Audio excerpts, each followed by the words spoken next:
Hello student, welcome to my YouTube channel. So बच्चे, आज हम नया चैप्टर स्टार्ट करने जा रहे हैं, that is coordination compound. According to Punjab board syllabus, जो कोऑर्डिनेशन कंपाउंड है, कोऑर्डिनेशन कंपाउंड फर्स्ट टर्म में इंक्लूडेड है, तो इसमें से 2 मार्क्स का पेपर आएगा। तो ये चैप्टर इम्पॉर्टेंट है, इसका आगे भी काफ़ी यूजेस है। अगर आप बीएससी और एमएससी की फील्ड में जाते हैं तो कोऑर्डिनेशन कंपाउंड काफ़ी वास्ट केमिस्ट्री है। तो कोऑर्डिनेशन कंपाउंड होते क्या हैं, आपने जनरली जब आप +1 क्लास में हो और आपने डी ब्लॉक और एफ ब्लॉक के एलिमेंट के कैरेक्टरिस्टिक्स में एक बात पढ़ी थी कि coordination D block form complex compound. आपने कोऑर्डिनेट बॉन्ड भी पढ़ा होगा। तो जो कम्प्लेक्स कंपाउंड होते हैं उन्हें हम कोऑर्डिनेशन कंपाउंड बोलते हैं। अब ये कम्प्लेक्स कंपाउंड क्या होते हैं? कम्प्लेक्स कंपाउंड वो होते हैं जिसमें कोऑर्डिनेट बॉन्ड हो। अब ये कोऑर्डिनेट बॉन्ड क्या है? कोऑर्डिनेट बॉन्ड में क्या होता है, एक एटम एम्प्टी होता है और दूसरा जो एटम होता है वो इलेक्ट्रॉन पेयर शेयर करता है, इलेक्ट्रॉन पेयर शेयर करेगा।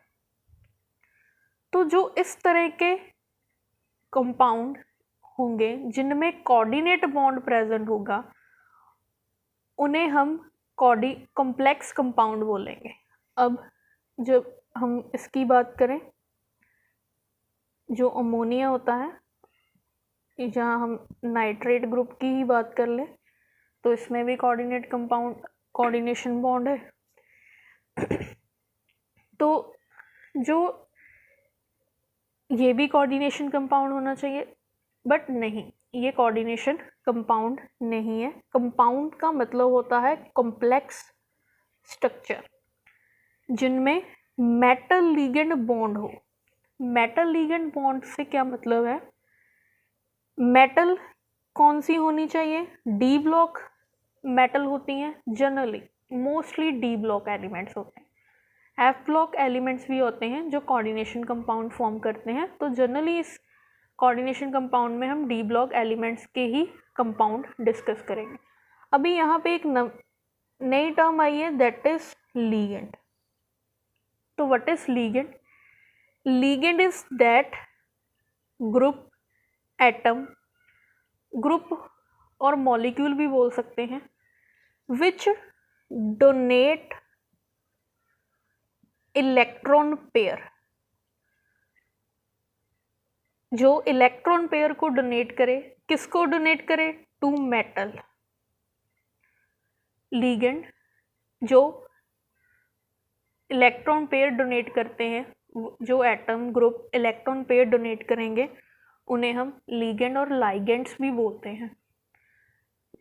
ज़रूरी नहीं होता कि लीगेंड सिर्फ डोनेट करते हैं, लीगेंड एक्सेप्ट भी कर सकते हैं इलेक्ट्रॉन पेयर को। तो हमने सिर्फ यही पढ़ना है जिसमें डोनेशन हो। तो कोऑर्डिनेशन कंपाउंड बेसिकली इतना सब पढ़ने के बाद क्या होंगे, वो कॉम्प्लेक्स कंपाउंड होते हैं जिनमें स्ट्रॉन्ग फोर्स ऑफ अट्रैक्शन होती हैं between metal and ligand. So this is the introduction to coordination compound. Next हम कुछ टर्म्स पढ़ेंगे इन कोऑर्डिनेशन कंपाउंड्स। जो कोऑर्डिनेशन कंपाउंड होता है, कोऑर्डिनेशन कंपाउंड को हम ऑलवेज स्क्वायर ब्रैकेट्स में रिप्रेजेंट करते हैं। कोऑर्डिनेशन कंपाउंड में मेटल होती है जिसे हम कॉम्प्लेक्स आयन बोलते हैं और कॉम्प्लेक्स मेटल बोलते हैं, जिसके अराउंड लीगेंड सराउंडेड होते हैं। तो लीगेंड का नंबर x 4 हो सकता है, 6 हो सकता है, 8 हो सकता है, 12 हो सकता है और समटाइम 2 भी हो सकता है।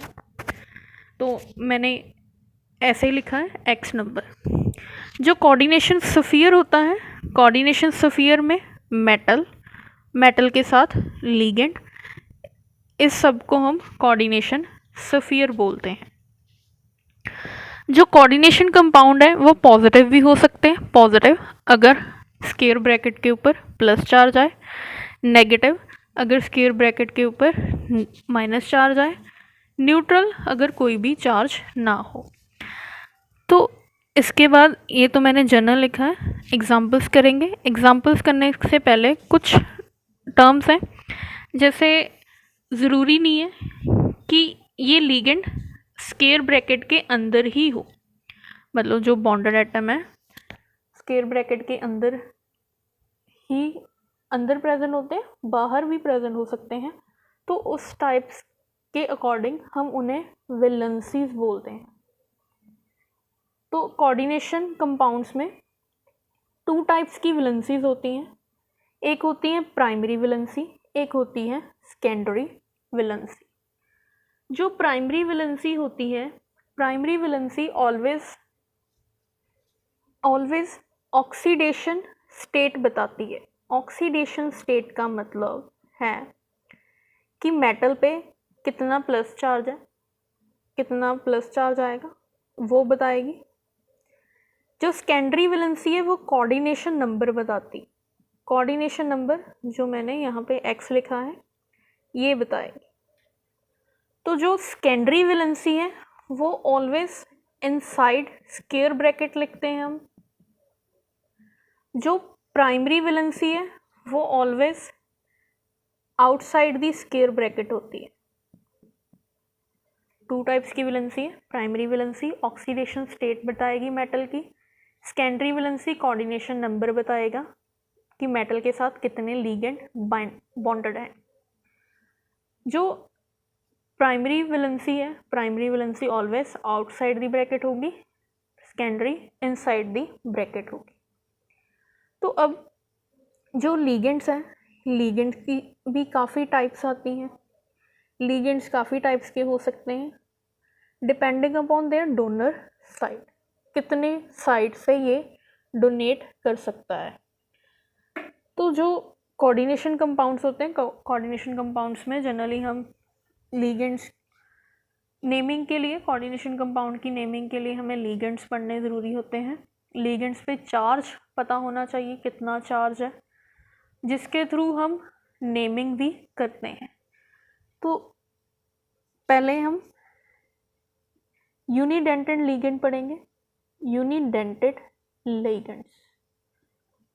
तो ये यूनिडेंटेड लिगेंड्स हैं। यूनिडेंटेड लिगेंड का मतलब होता है they donate from only one side, one donor side हो, एक ही डोनर साइड हो तो उन्हें हम यूनिडेंटेड बोलते हैं। जैसे कि fluorine, chlorine, bromine, iodine, these are unidentate. Second one bidentate ligand. Bidentate ligand, bidentate ligand में 2 डोनर साइट होती हैं। 2 डोनर साइट जो है वो एक टाइम पे डोनेट करेंगे। जैसे एक रिंग सी बन जाती है, ये ऑक्सैलिक एसिड है, ऑक्सैलिक एसिड की एग्जांपल। इथिलीन डाइमीन भी EN एब्रीवेशन यूज़ की जाती है। Ethylene diamine is this NH2। तो इसके जो लोन पेयर है वो डोनेट करते हैं मेटल को। तो ये हो गए बाइडेंटेड। ट्राइडेंटेड लिगेंड भी होते हैं, ट्राइडेंटेड लिगेंड्स। तो ट्राइडेंटेड लिगेंड्स में हम ट्राई अमीन पढ़ लेते हैं, NH CH2 CH2 NH2। तो 3 डोनर साइट होगी, एक टाइम पे तीनों ही डोनेट करेंगे। इसी तरह जो होंगे टेट्राडेंटेड होंगे, पेंटाडेंटेड होंगे, पॉलीडेंटेड लिगेंड बोल देते हैं। एक हेक्साडेंटेड लिगेंड भी आता है, दैट इज EDTA। EDTA की 6 डोनर साइट होती हैं। अभी 6 डोनर साइट है, लेट कोई मेटल है जिसका कोऑर्डिनेशन नंबर 6 है, मतलब ये 6 लिगेंड से बाइंड कर सकता है। तो अगर हमने मेटल के साथ EDTA लगा दिया, दैट मीन इसका 6 कोऑर्डिनेशन नंबर कंप्लीट है। कैसे कंप्लीट है? क्योंकि EDTA के पास 6 डोनर साइट होती हैं। EDTA is ethylene diamine tetra acetate. तो EDTA का कुछ स्ट्रक्चर ऐसे होता है, इथिलीन डाइअमीन है तो this one CH2 wait, ethylene diamine का स्ट्रक्चर जो है, इसका स्ट्रक्चर होता है डाइअमीन है CH टेट्रा एसीटेट, तो CH2CO negative, CH2CO negative. Similarly इस साइड टेट्रा एसीटेट है COO नेगेटिव, CH2CO नेगेटिव। तो 6 डोनर साइड कैसे, सॉरी यहाँ पे नाइट्रोजन आएगा, नाइट्रोजन 1 2 3 4 5 6,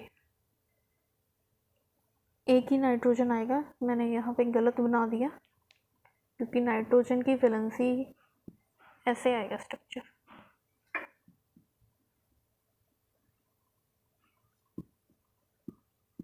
तो 6 डोनर साइड कैसे होंगी, नाइट्रोजन का लोन पेयर, ऑक्सीजन का नेगेटिव चार्ज, 1 2 3 3 4 5 6 डोनर साइड। तो अगर ये बाइंड करेगा किसी के साथ, अगर हमने बॉन्ड मेटल के साथ EDTA लिखा है तो दैट मीन उसका 6 कोऑर्डिनेशन नंबर है। तो इसके बाद एक टर्म आती है दैट इज कॉल्ड, एक टाइप के लिगेंड रह गए दैट इज एम्बीडेंटेंट लिगेंड। एम्बीडेंटेंट लिगेंड्स क्या होते हैं, जिनमें 2 डिफरेंट डोनर साइट हो, 2 डिफरेंट डोनर साइट हो, बट एक टाइम पे 1 एटम ही डोनेट कर सकता है, जैसे कि साइनाइड, नाइट्रो, आइसोसाइनाइड, जो थायोसाइनाइड होते हैं वो। तो इसमें कार्बन के थ्रू भी डोनेशन हो सकती है, नाइट्रोजन के थ्रू भी डोनेशन हो सकती है, बट एक टाइम पे एक ही डोनर साइट डोनेट करेगी, तो हम इसे मोनोडेंटेड और यूनिडेंटेड भी बोल सकते हैं, क्योंकि एक ही एटम डोनेट कर रहा है। एम्बी इसलिए बोलते हैं क्योंकि 2 डिफरेंट डोनर साइट होती हैं। तो these are types of ligands. Next हम डिस्कस करेंगे different types of ligand on the basis of charge. Next types of ligand on the basis of charge. तो पहले जो नेगेटिव होते हैं अनायनिक लिगेंड्स। तो जो अनायनिक लिगेंड्स होते हैं उनमें आते हैं हैलोजन्स, फ्लोरीन, इस पे एक -1 चार्ज होता है क्योंकि हैलोजन की वैलेंसी जो कैपेसिटी होती है दैट इज़ -1, एक इलेक्ट्रॉन गेन करते हैं। तो ये लिगेंड के आपको चार्ज और इनके नेम जो सुफिक्स और प्रीफिक्स यूज़ होंगे वो आने चाहिए फॉर नेमिंग कोऑर्डिनेशन कंपाउंड्स। तो सबसे पहले दिस वन, तो इसे हम फ्लोरिडो भी लिख सकते हैं, फ्लोरिडो और fluoro. Second one is Cl negative, chlorido, और इन्हें हम अगर एज अ लिगेंड यूज़ करें, लिगेंड के नेम है chloro. Bromido, Br negative, bromo भी बोल सकते हैं। I नेगेटिव इज आइडो और iodido. So next one is Cn, this is cyanide, तो इसके लिए हम यूज़ करते हैं साइनो और cyanido. Next one is oxide O2 negative, इसके लिए यूज़ होता है ऑक्सो, चार्ज आने चाहिए। Next one is OH negative, that is hydroxo. Next one S2 negative, this is sulphido. Next one is NH2-1, this is amido. और भी है, और लिखते हैं लिगेंड्स।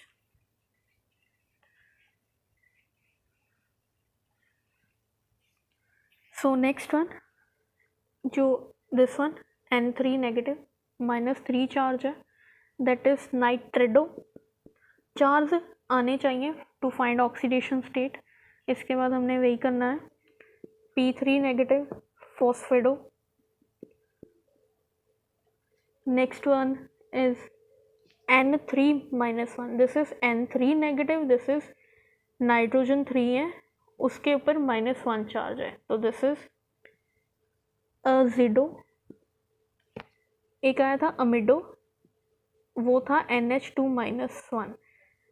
एक है imido, that is NH2-, this is imido. तो नेक्स्ट वन इज O2 पर ऑक्साइड है, ये परोक्सो यूज होगा इसके लिए। और नेक्स्ट है that is H- hydrido. Next है जो CO3 this is carbonato. Next है SO4 this is sulphato, this is sulphato. अगर ये तो हम यूज़ कर रहे हैं जब एज अ लीगेंड हो, मैं बाद में बताऊंगी। वैसे आपको ये भी याद रखना है, कार्बोनेटो को हम कार्बोनेट भी बोलते हैं but not as a ligand, जब ये एज स्क्वायर ब्रैकेट के बाहर हो। सल्फेटो को भी हम सल्फेट बोलेंगे जब ये स्क्वायर ब्रैकेट के बाहर होगा, मतलब एज अ लीगेंड नहीं एक्ट करेगा, प्राइमरी वैलेंसी एक्ट करेगा। तो next one is C2O4 2-, this is this one oxalic acid oxalato. Next one is NO3 1- nitrato. तो इसे अगर स्क्वायर ब्रैकेट के बाहर है तो नाइट्रेट लिखते हैं इसको। Next one is CH3COO-, this is acetato. Next one is S2O3-, sorry 2- आएगा, दिस इज थायोसल्फेटो। तो these are some anionic ligands. तो इसके बाद हम जो प्लस चार्ज वाले हैं वो डिस्कस करेंगे। आपको चार्ज आना चाहिए, ये लीगेंड्स आने चाहिए फॉर नेमिंग। अगर ये लीगेंड के आपको नेम नहीं याद होंगे, चार्ज नहीं होगा याद, अगर चार्ज याद नहीं होगा तो आप ऑक्सीडेशन स्टेट फाइंड नहीं कर पाएंगे, अगर लीगेंड्स के नेम नहीं याद होंगे तो आप नेमिंग नहीं कर पाएंगे, तो ये इम्पॉर्टेंट है। तो नेक्स्ट सम, अगर साइनाइड ऐसे है CN कार्बन के थ्रू है तो साइनो, अगर नाइट्रोजन के थ्रू है तो आइसोसाइनो।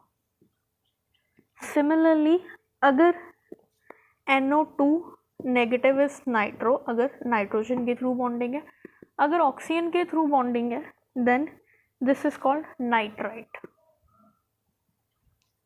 सिमिलरली जो होते हैं आइसोसाइनेट, हम अगर शो करना होता है कि किसके थ्रू बॉन्डिंग है, अगर कार्बन के थ्रू बॉन्डिंग है तो सायानाइड साइनेडो C, नाइट्रो N, अगर नाइट्रोजन के थ्रू है तो आइसोसाइनो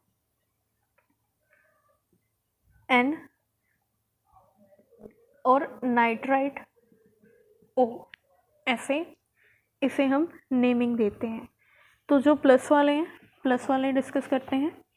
प्लस वाले कम ही होते हैं, NH4+, दिस इज अमोनियम, इसका नेम यूज़ किया जाता है। नेक्स्ट आ जाता है NO+, NO अगर हो तो दिस इज नाइट्रोसोनियम। अगर NO2+ आए तो दिस इज नाइट्रोनियम। वैसे जब लीगेंड होंगे तो वो चार्ज नहीं आएगा उस पर, एज ए लीगेंड दिए जाएंगे। तो अगर NH2 NH3+ दिया गया है, दिस इज हाइड्राजीनियम। तो दीज आर सम पॉजिटिव। अभी हमने बात करनी है न्यूट्रल की, तो न्यूट्रल भी इम्पॉर्टेंट है। पॉजिटिव वाले बहुत ही कम आते हैं, ज़्यादातर माइनस और न्यूट्रल वाले आएंगे। तो न्यूट्रल में सबसे पहले वाटर, तो वाटर इज यूज्ड एक्वा, कोई चार्ज नहीं। NH3 अमीनो, अमीन यूज़ किया जाता है वैसे इसके लिए, NH3 के लिए अमीन। CO इज कार्बोनिल, कोई चार्ज नहीं है, ज़ीरो चार्ज है। CS इज थायोकार्बोनिल, थायो वर्ड यूज़ किया जाता है for sulphur. NO is nitrosyl. NO is nitrosyl. Next one is NS. This is thionitrosyl. Next one is pyridine. Pyridine के लिए एब्रीवेशन यूज़ किया जाता है स्मॉल py. वैसे पिरिडिन ऐसे भी लिखते हैं हम. बेंजीन में एक कार्बन को हटा कर अगर नाइट्रोजन लगा दिया जाता है तो दिस इज पिरिडिन. इसे ऐसे भी लिखा जाता है C6H5N कंफ्यूज करने के लिए. फिर आता है फॉस्फीन. ये फॉस्फीन है. अगर यहाँ पे H की जगह फिनाइल हो 3 तो ये ट्राईफिनाइल फॉस्फीन हो जाता है. Triphenyl phosphine. अगर इसकी जगह R ग्रुप हो, R ग्रुप अगर मिथाइल है 3 तो ट्राई मिथाइल फॉस्फीन हो जाएगा. अगर यहाँ पे इथाइल है तो ट्राई इथाइल फॉस्फीन हो जाएगा. तो दीज आर नेमिंग. एक आता है ऐसे डाईपिरिडल. डाईपिरिडल इज जैसे हम डाईफिनाइल लिखते हैं तो यहाँ पे नाइट्रोजन और दिस इज डाईपिरिडल. ठीक है जी. तो these are naming of some ligands. तो ये आने चाहिए. अगर ये आपको अच्छी तरह याद हो जाएंगे तो हम नेक्स्ट लेक्चर में डिस्कस करेंगे naming of coordination compound. Naming से पहले हमें ऑक्सीडेशन स्टेट फाइंड करनी आनी चाहिए. तो ऑक्सीडेशन स्टेट भी और नेमिंग भी हम कल के लेक्चर में डिस्कस करेंगे. तो बच्चे अच्छे से याद करना सभी लीगेंड के ऊपर कितना चार्ज है. एक चार्ट बना लो. चार्ट को रोज़ याद करो. अच्छे से याद हो जाएगा. ये इम्पॉर्टेंट चैप्टर है. आगे भी काफ़ी यूज़ है इसका. सो आई होप आपको आज का लेक्चर अच्छा लगा होगा. लाइक कमेंट ज़रूर करना. Thank you for watching. Also subscribe my channel.